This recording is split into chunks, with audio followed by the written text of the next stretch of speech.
Welcome, everyone, to this morning star descent journey, releasing the crown chakra. And this is always happening at the very first gate, the very first time Venus and the moon come together in the morning sky. And just something to note is that when Venus comes together with the moon in the morning sky, it is a waning moon. So the moon is losing light, and Venus is also losing her crown chakra. It's being taken from her.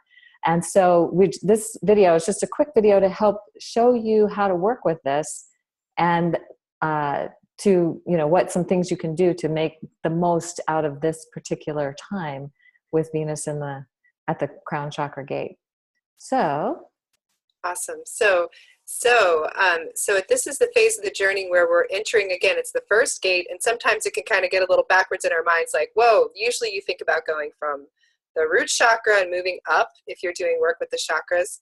But this is, we start so that the first gate corresponds to the seventh chakra, or the crown chakra, and then we're going to move down. So we are entering the first gate of 7 that we will go through as we are preparing our descent into the underworld. And this is the part of the Inanna story where she, if you want to go to the next slide. yes. Where Inanna she's been in preparation to go to the underworld, and she has put on all of her vestments, her articles, her items of clothing, all of the items of civilization that she has accumulated to give her a feeling of worth and standing in the culture and the community. And the first thing that she learns when she is beginning her descent into the underworld is that she has to remove each of these items if she wants to go to the underworld. So at the first gate, she is required, the gatekeeper says, give me your crown. So she has to give her crown. And the way we see this is that at this point in our journey together, over the next month, after Venus and the moon come together at this first gate, activating the 7th chakra, this next month has to do with releasing any distortions, any blocks, any wounding that has limited or disconnected us, or Inanna, from an authentic connection to the goddess and the realization of her own divine nature. And so part of the way we can look at this also is that it has to do with the realization that over this period of patriarchy, our wiring has been such that we have believed we needed that connection to the masculine godhead. But part of what it is that we might find ourselves doing at this first gate is really clearing and healing the distortions around connecting with the masculine divine only, and instead rewiring, reconnecting, and healing and clearing what stands in the way of a connection to the divine feminine within and without. Beautiful. And yes, so the thing about the Sumerian telling is that this is actually called the Shagura, the crown of the steppe. But it is representative of her crown as queen of heaven and earth. And she willingly lets it go. She's willingly letting go of these distortions, or the things that have been blocking her, disconnecting her. And in the story, this is also called the gate of divine authority. So she is releasing anything that's in the way of her connecting with her own divine authority. And so we can likewise do the same. Powerful. Yes. Yes. So the crown chakra is also known as the Sahasrara. Now, I hope I said that right. And it means 1,000-petaled, and it's represented by the lotus, as you can see in this image here of this 1,000. Well, I don't know if it's 1,000-petaled, but anyway, there's definitely all these petals here of the lotus, and so and just I'm sure most everybody watching this video knows, but the crown chakra is at the top of our head, and it's at the midline between our ears. So this is where we can focus our attention, is here at the crown chakra. Over this next month, as we approach the second gate, then we'll shift the focus to the second gate, and it'll be the third eye chakra at that point. So the color of the chakra is violet. So, and then the physical body that it connects to, of course, is the head, the brain, the ears, the eyes, the pineal gland, the skin, the skeletal and muscular systems. The overactive aspect of this chakra, if it's overactive, if there's too much energy in this chakra and it's not balanced with the other chakras, can be obsessive thinking, can be living in the past or being all about the future and not being in the present. You really need to be in the present. And there can also be an obsession with spirituality. And the way I understand this is that I was involved in transcendental meditation many, many years ago. And I had a friend who, when it was time to meditate, and she had young children, it did not matter. She went to meditate, and those young children just had to deal. I thought that was a little obsessive, personally. And I mean, I was very committed to my meditation program at that time. But that was my first experience of like, I think this is out of balance. This is not good for the kids. So that's how it can be obsessive. Like if it's distracting you from other parts of your life that are important and necessary. And you just don't want to deal with because it doesn't seem spiritual enough or whatever those reasons might be. Anyway, underactive, it can be rigid, it can be selfish, it can be spiritually unaware, having selfish thoughts, the inability to see the bigger picture, and also can very much lack value and ethics. So if if you're rigid in your perspective and the way you think about things and that sort of thing, then maybe you're underactive. So Tammy's going to tell us about the balanced seventh let me chakra. just talk a little more about this too. So okay. Just because I think it's so interesting what you're bringing up too, and of course, I think for many women, with your example, that's an interesting one, Kaylin. And for many women, it might also be that they've got children or if they've got families and they're out of balance because they have no connection to their spiritual right. and because they think of that as being selfish. So just consider everything we're talking about. It can be either extreme that we might encounter. And as we talked about in the ceremonial considerations, what's going to happen as we work with this crown chakra is that we're going to, our intent is to clear and heal and release what stands in the way of a full connection to the divine feminine, within, without.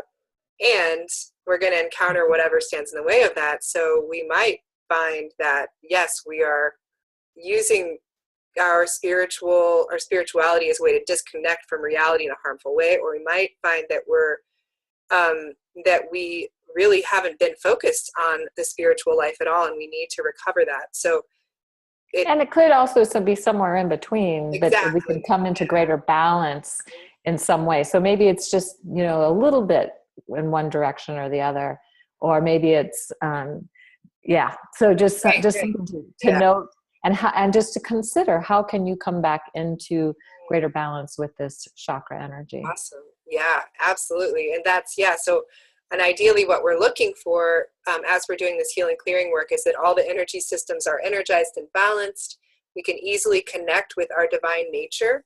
And we have total access to the unconscious, the subconscious. We've got these kind of superpowers we have access to, and that we have, and these I think are so essential. We know we're in balance with the seventh chakra when we can really drop into trust and faith that all is unfolding as it should, and to tune into our own ability to work with miracles, and to also see that miracles are occurring around us at all times. Exactly. I just think miracles, sometimes we think miracles need to be something so out of the ordinary, so extraordinary that you can't miss it. But sometimes a miracle is having, sort of synchronistic events that are happening together that may not seem super out of the ordinary, but are magical in a way.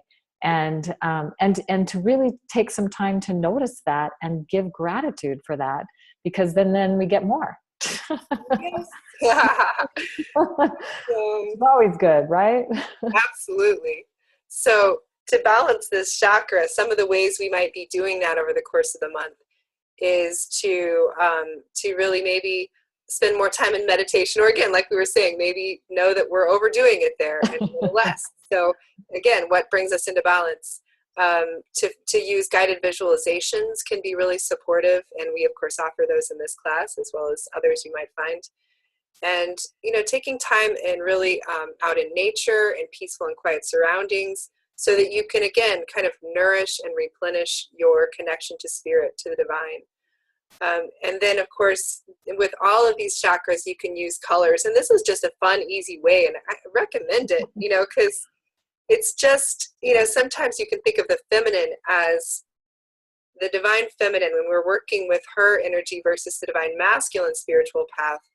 It has to do with the material, the matter, the physical aspect of things, and bringing spirit and awareness there. So if you can, like with working with the altars, if we can wear the color to honor that vibration, purple, violet, eat purple foods, eat grapes, eat maybe blueberries. Blueberries. Yeah. They're kind of purple. Yeah, right. So and there's purple sweet potatoes too. Right. Yeah, right. And those crazy purple potatoes. Yeah, those are Yes. interesting. Right. The little squishy ones. So yeah, so there's all kinds of things you can do to play with this. And that makes your inner child happy too. Because your inner child doesn't want it to be all out here and lofty and abstract.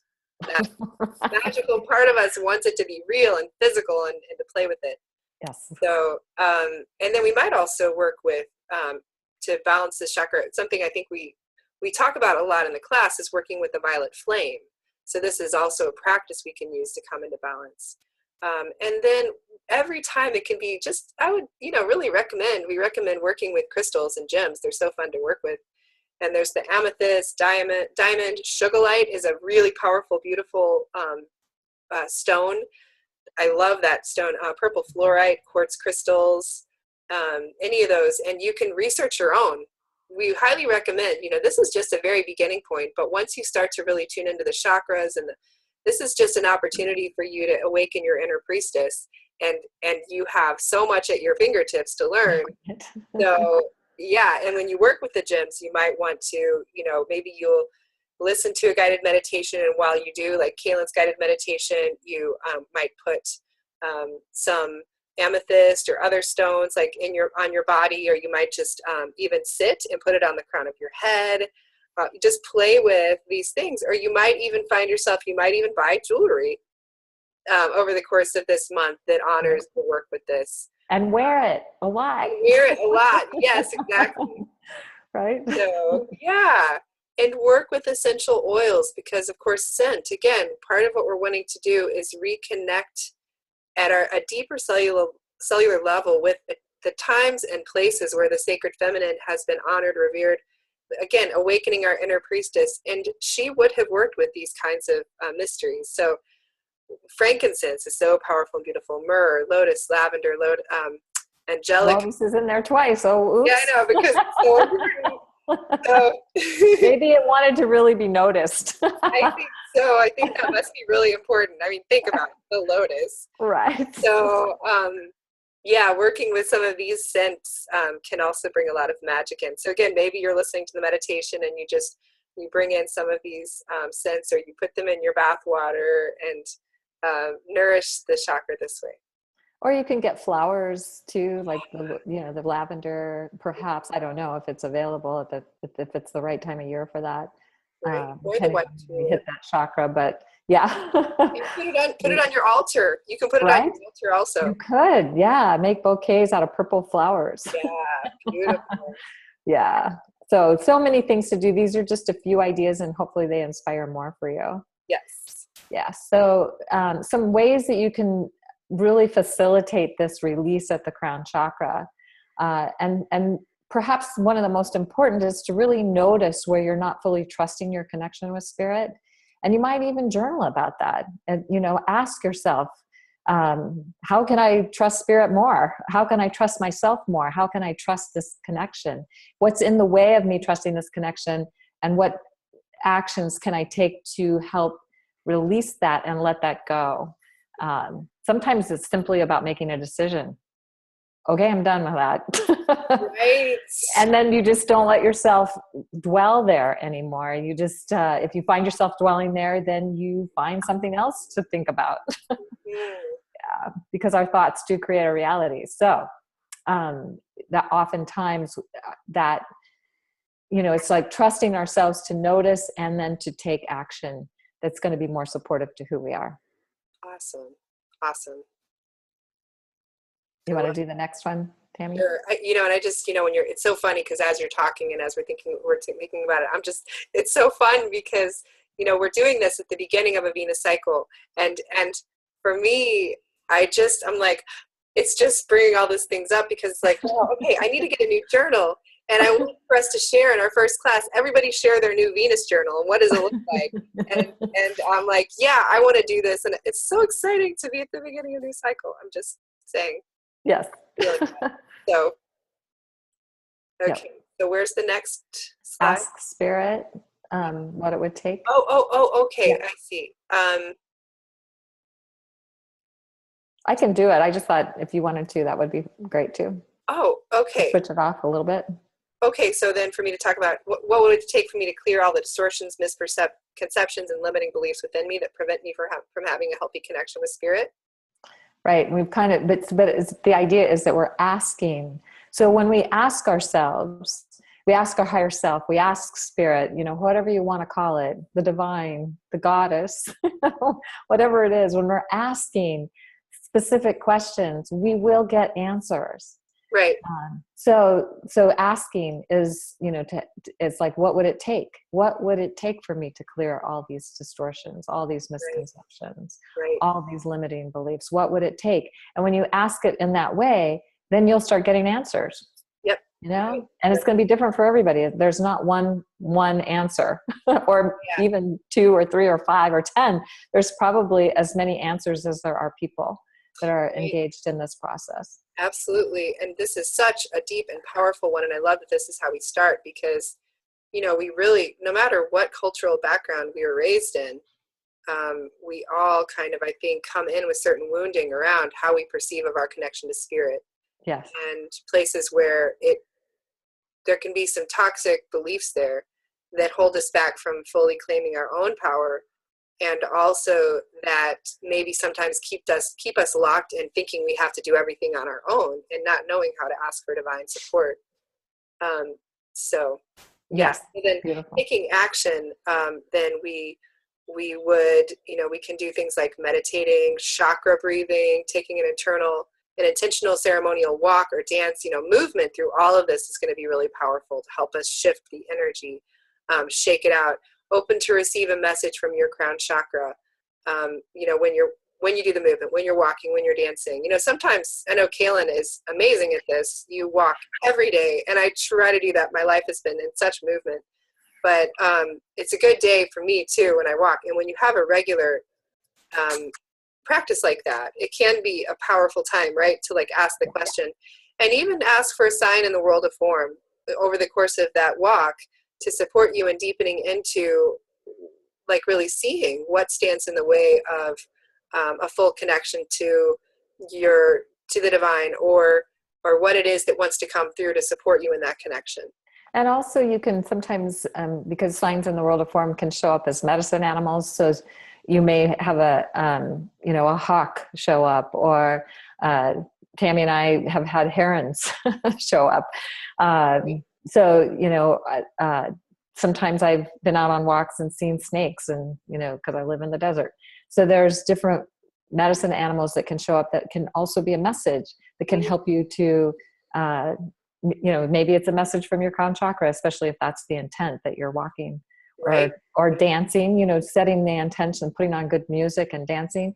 And then ideally having a journal nearby so that if things come through, you can write them down. Right.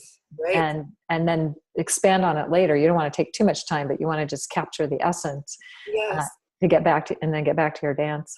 Yes, exactly. Yeah, about that rhythm, taking the walk and looking for signs in the world of form, or waking up from a dream and writing it down, or dancing and asking the question. And the key, or doing the journey, the key is to do that thing and then really quickly jot down whatever's most essential so you're beginning to track the pattern of that. Exactly. So one of the things that we've come up with are these 4 questions to help us with, if any of these speak to you, you can also come up with your own questions, but if any of these speak to you, a great way to work with this is to write down the question in your journal, sit and close your eyes or get up and dance, whatever it might be, with that question in mind. Sometimes I've done it both ways and I get good results either way. So some days it's more about one and some days it's more about others, like tuning in to what do you really need. And then, just journaling what comes up, sometimes I've done this where I've been sitting, I close my eyes, I ask the question, I've written the question, then I ask it again and silently to myself. And then I start getting images and insights and I just start, and sometimes the things that come through are like, oh my God, where did that come from? Yeah. So powerful. So we'll just share these questions with you real quick and out loud, because I think it's good to energize them. What would it take for me to completely release and let go all the ways I do not 100% trust myself and my connection to spirit? Yeah. And I think just to real briefly to say too, that one of the ways we recommend doing this sometimes is to take 1 question a week.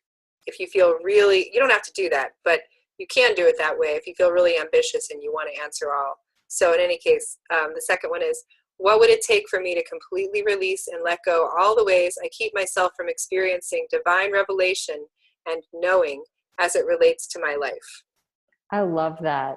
Yeah, me too. Imagine this world where all the women, this is what we're wanting to energize. We are like deeply connected to our inner knowing, and we're not always doubting ourselves, and we're not always giving our authority to somebody else. We like know that inner wisdom. And men are connecting with their inner divine feminine and not doubting that part of themselves. Exactly. Well. Thank you. Right? Yes. Yes, because man, love you. Sorry, I forgot you, and it's not. Yeah, no. Imagine how much that would change the world. Exactly. If we're all doing that, if we're all connecting into that divine wisdom, that divine revelation, that divine knowing that exists within us, because we are a part of it all, and it's all inside of us. How cool is that?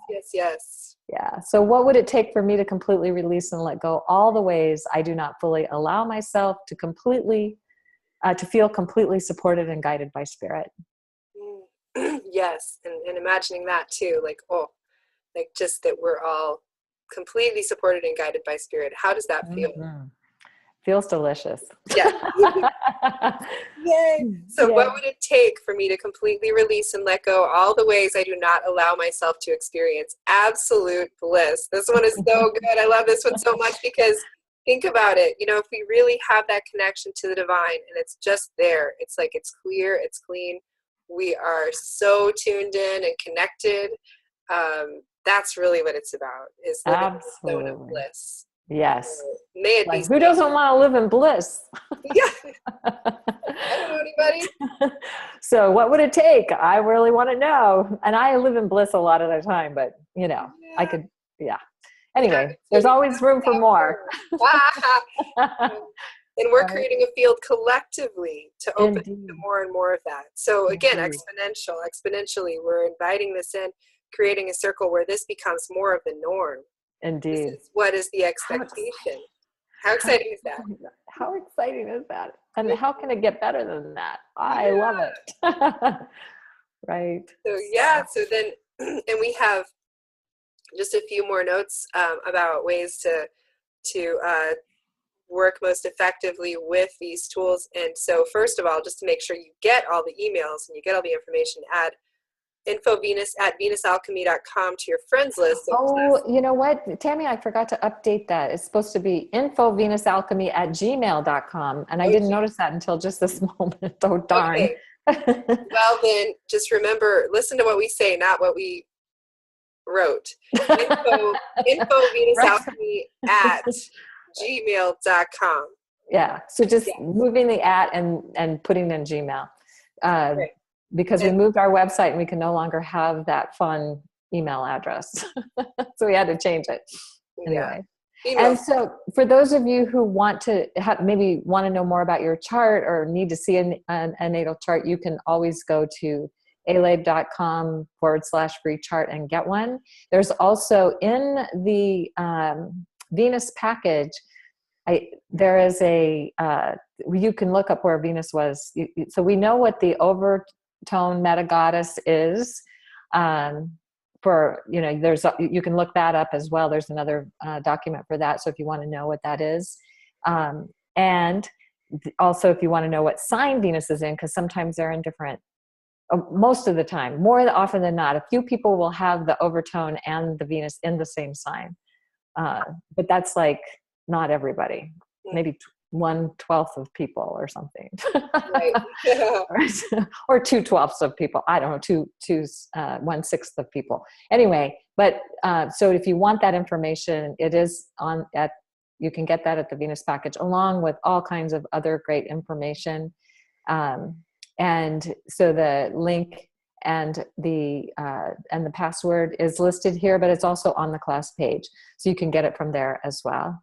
Awesome. And then, of course, we want you to remember to listen to the Venus and Sky Temple introductory journeys on the class page if you haven't already.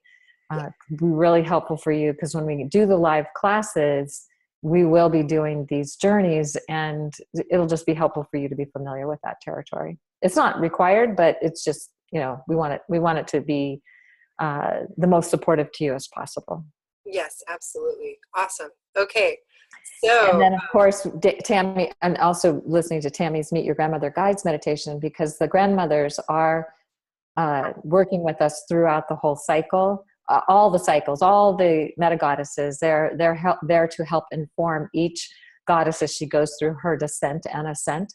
So you'll want to know who your grandmother guide or guides, plural, can be more than one, are, or how you can tune into them. And that's a great meditation for that.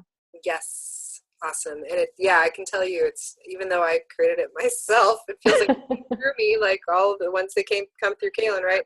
But I still use it. I've used it for some huge decisions in my life. So it's the grandmothers, I think, are one of the biggest gifts of working with these mysteries. And that's just for me to tune in.